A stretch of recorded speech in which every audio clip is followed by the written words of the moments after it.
रसायन विज्ञान से 15 वीवीआई प्रश्न को डिस्कस करने वाला हूं। चलिए शुरू करते हैं। सबसे पहले प्रश्न को समझना है।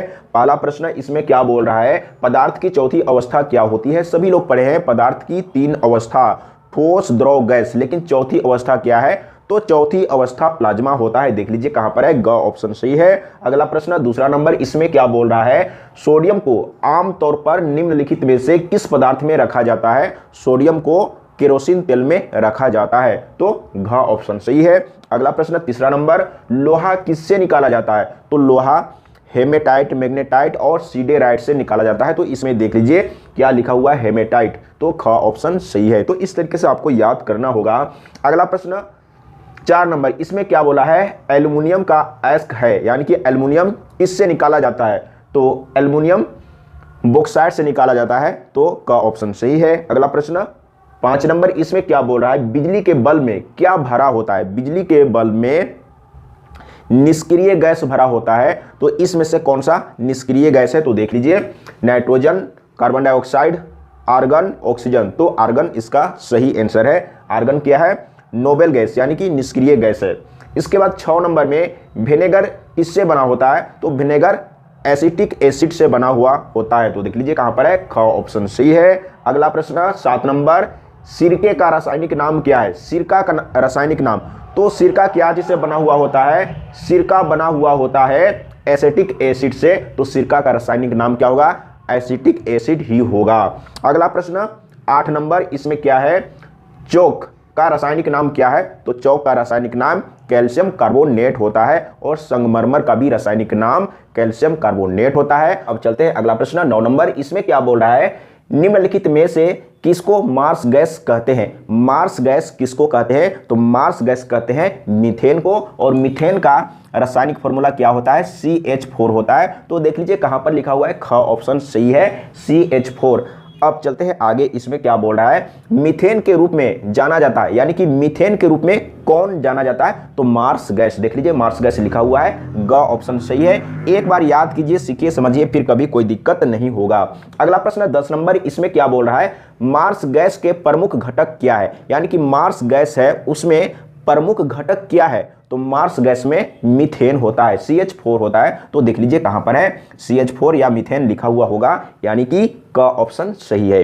अगला प्रश्न 12 नंबर, इसमें क्या बोल रहा है, अमलगम मिश्र धातु है जिसमें आधार धातु है। अब यहां पर समझिएगा, अमलगम, अमलगम अगर कहीं पर भी बोल रहा है तो अमलगम एक मिश्र धातु है जिसमें आधार धातु पारा होता है। तो देख लीजिए पारा कहां पर है, ख ऑप्शन सही है।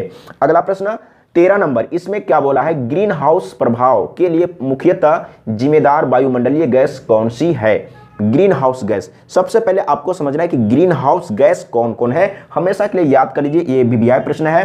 तो आपको याद करना है CO2, यानी कि कार्बन डाइऑक्साइड क्या है, carbon dioxide green house gas है। इसके बाद CFC याद रखिएगा, क्लोरोफ्लोरोकार्बन, ये ग्रीन हाउस गैस है। इसके बाद आपको याद रखना है मीथेन, CH4, ये भी ग्रीन हाउस गैस है। इसके बाद आपको याद रखना है NO, ये भी ग्रीन हाउस गैस है। इसके बाद ओजोन, यानी कि O3, ये भी ग्रीन हाउस गैस है। इसके बाद आपको याद करना है जल वाष्प, जल वाष्प, ये भी क्या है, जल वाष्प, ये ग्रीन हाउस गैस है। तो ये सभी को याद करना है, ग्रीन हाउस गैस में कौन कौन है, तो कार्बन डाइऑक्साइड है, क्लोरोफ्लोरोकार्बन है, इसके बाद मीथेन है, इसके बाद NO है, इसके बाद O3 यानी कि ओजोन है, ये नाइट्रोजन मोनोऑक्साइड है, इसके बाद जल वाष्प। ये सभी को याद रखना है, ये सभी क्या है, यानी कि ग्रीन हाउस गैस है। तो इसमें क्या बोला है, ग्रीन हाउस प्रभाव के लिए मुख्यतः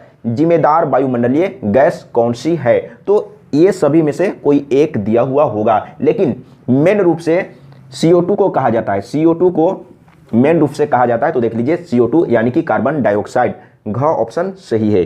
अगला प्रश्न 14 नंबर, इसमें क्या बोला है, इसको एक बार समझिए, निम्नलिखित में से कौन सा विकल्प ग्रीन हाउस गैस नहीं है। अब आपको बताना है कि इसमें से कौन सा ग्रीन हाउस गैस नहीं है। तो मीथेन क्या है, ग्रीन हाउस गैस है। इसके बाद क्लोरोफ्लोरोकार्बन ग्रीन हाउस गैस है। इसके बाद carbon dioxide green house gas है, लेकिन ऑक्सीजन ग्रीन हाउस गैस नहीं है। अब चलते हैं आगे 15 नंबर में, और ये लास्ट नंबर है। तो ये क्या बोला है, इसमें बोला है ओजोन का रासायनिक फॉर्मूला क्या है। ओजोन का रासायनिक फॉर्मूला क्या है, तो ओजोन का रासायनिक फॉर्मूला O3 होता है। और एक चीज समझिएगा, अम्ल वर्षा आप सुने होंगे, अम्लीय वर्षा किसके कारण होता है, इसको आपको समझना है लास्ट में। तो सल्फर डाइऑक्साइड और नाइट्रोजन डाइऑक्साइड के चलते अम्लीय वर्षा होता है, इसको भी आपको हमेशा के लिए याद कर लेना है। और इस तरह का प्रश्न आता है और VVI भी है, सल्फर डाइऑक्साइड और नाइट्रोजन डाइऑक्साइड के चलते अम्लीय वर्षा होता है, ये आपको याद कर लेना है। तो आज के लिए इतना ही था। तो इस तरीके से आपको पढ़ना है, जितना ज़्यादा आपको याद करना है, और जो चीज़ याद करने का है उसको तो याद करना ही होगा, और जो चीज़ समझने का है उसको समझना होगा। तो आज के लिए इतना ही।